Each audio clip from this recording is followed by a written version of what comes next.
hay mucho al respecto de lo que representa el derecho de expresión y de lo que representa pues estas propuestas de poder económico brutal. Y para ello, en este viernes de Cultura Digital, estará la doctora Laura Coronado. Querida doctora, qué gusto saludarte. ¿Cómo estás? Feliz de estar con ustedes en este viernes de Cultura Digital, ya de regreso contigo. Ya, aquí estamos de nuevo. Sí, pues viste, yo creo que amarrar la venta, ¿no? A ver qué pasaba, seguramente. Ya fuimos a checar todo, fuimos ahí con Elon Musk a contar los millones. A ver, querido Elon, no, mira, mejor invierte acá en Tren Maya, no digo otra cosa. En algo más seguro. En algo más seguro, ¿no? Más redituable. Sí, muchos días de vacaciones, pero ya estamos de regreso. Pero sigue siendo la nota después de 2 semanas y media. La verdad es que va a ser nota, yo creo que del año a nivel de tecnología y a nivel económico. Claro. Y aquí yo creo que tendríamos que hacer un 2x1, si te parece bien, para hablar de distintas disyuntivas. La primera de ellas es si Elon Musk va a poder seguir tuiteando como tuiteaba antes.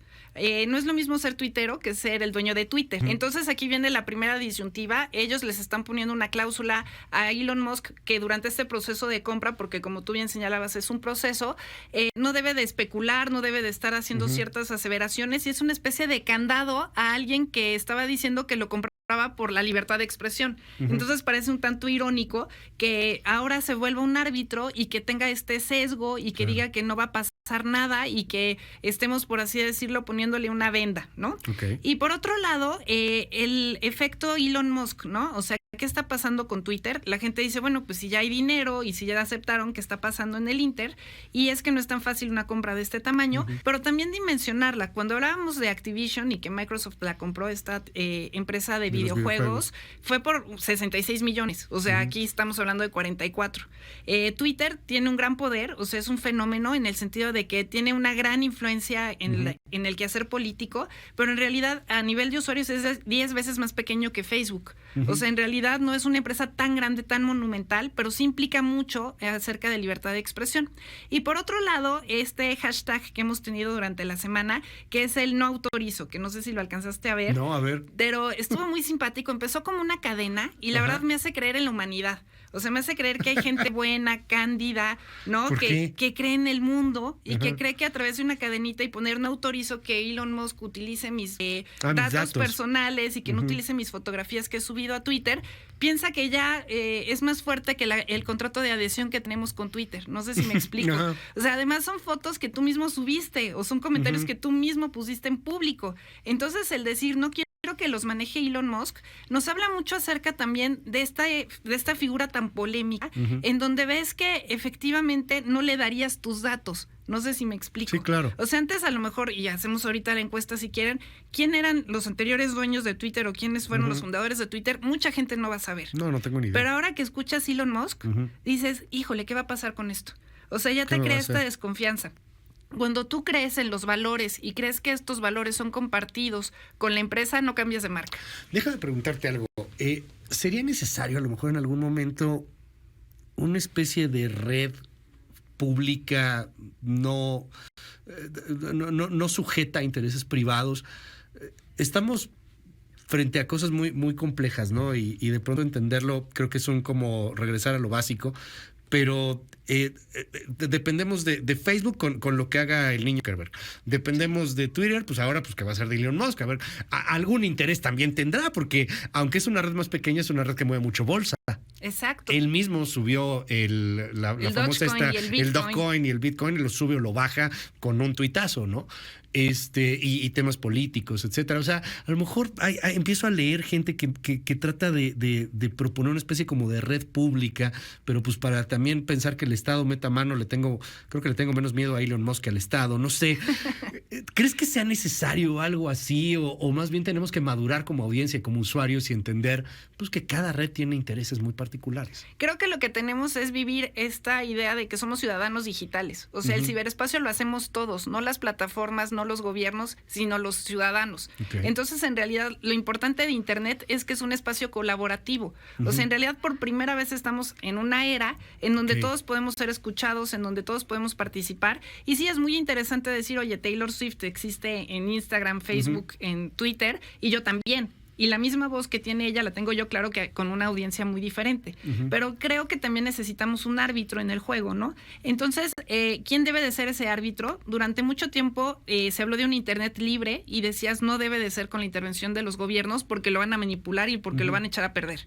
Ahora vemos que están los intereses de las plataformas, de los negocios, de los comerciantes, y también tenemos este miedo de lo van a echar a perder. Pero en realidad quienes usamos al ciberespacio somos los que deberíamos de determinar cuáles son las reglas que queremos y en qué plataforma queremos estar.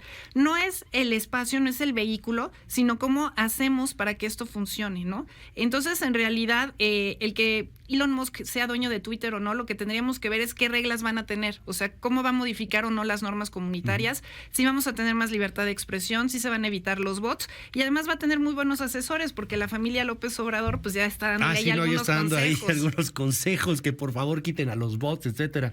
Pero, ¿y si no tenemos más libertad de expresión? ¿Y si tenemos más restricciones? ¿Y si tenemos más manipulación de opinión pública? Pues al final de cuentas es un negocio privado, ¿no, Laura? O sea, es que lo que ahí donde tendremos choca que buscar, ahí algo. O sea, ¿cómo le exigimos a Twitter? Pues dejan de usar Twitter, ¿no? No, lo que tendremos que buscar, y yo creo que es la solución, es un algoritmo que esté regulado. O sea, lo que no debes de regular es lo que se dice en las redes, pero sí cómo se manipula o no, cómo se sesga o no el tema del algoritmo, cómo funciona. Y incluso Elon Musk ha hablado de un algoritmo abierto, pero si tú haces el algoritmo abierto, pues entonces cualquiera te copia Twitter y entonces sí, habría muchos Twitters. Exacto. ¿A qué me refiero con el algoritmo y cómo debería de ser este algoritmo ético? En el sentido de que te digan cómo se va a personalizar o no la información. O sea, el hilo de ideas y como había nacido el tema del algoritmo es cada uno de nosotros como usuarios tenemos tendencias diferentes, te voy a mostrar solo aquello que te interesa. ¿Por qué? Porque es una publicidad personalizada y era una gozada. Yo durante muchos años pensaba que en México teníamos un problema grave de acidez estomacal porque la gente desayunaba Coca-Cola con pizza, ¿no? Porque todos los anuncios que yo veía en la televisión de chiquita eran sobre productos estomacales. Entonces yo juraba que algo pasaba en México. Cuando me di cuenta de que en realidad era publicidad al mundo en general y que ahora vivimos una publicidad personalizada, vi las ventajas de este esquema de negocios. El problema es que si yo busco lo que a mí me interesa, pues me pierdo del resto de la comunidad. Te hace poco plural. Exacto, y poco empático. Te hace intolerante. Polariza. Te polariza, porque si tú eres, y lo vemos hoy, ¿no? En materia política, si alguien es pro 4T, la mayor parte de sus redes y de la información que va a tener es pro 4T. Y si eres contra 4T, igual, la mayor parte de cosas es contra 4T. Y entonces no encontramos un canal y un puente de comunicación. Y tú lo decías la otra vez, nos comunicamos mucho, pero no nos entendemos. Nada. Y creo además con esta distorsión que todos los demás piensan igual que yo, porque todo lo que veo, porque mis amigos, incluso la lista de tus amigos son por tus intereses, ¿no? Entonces ven a Laura Coronado que se acaba de tomar una selfie con Pica Pica y dicen, claro, pues lo que le interesa son cosas de niños. Y entonces te empieza a buscar a tus amigos que tienen edades de niños como compatibles con las tuyas. Y dejas de ver a otras personas que a lo mejor también podrían ser muy compatibles contigo. Entonces creo que donde tendríamos que intervenir no es en cada uno de los posts que hacemos, no en cada una de las redes, sino más bien en cómo se maneja el algoritmo. Querida doctora Laura Coronado, ¿te seguimos en tus redes? Mil gracias, me pueden seguir en Instagram, en Twitter, en @soylaucoronado. Mil gracias. 9:52, regresamos con mucho más.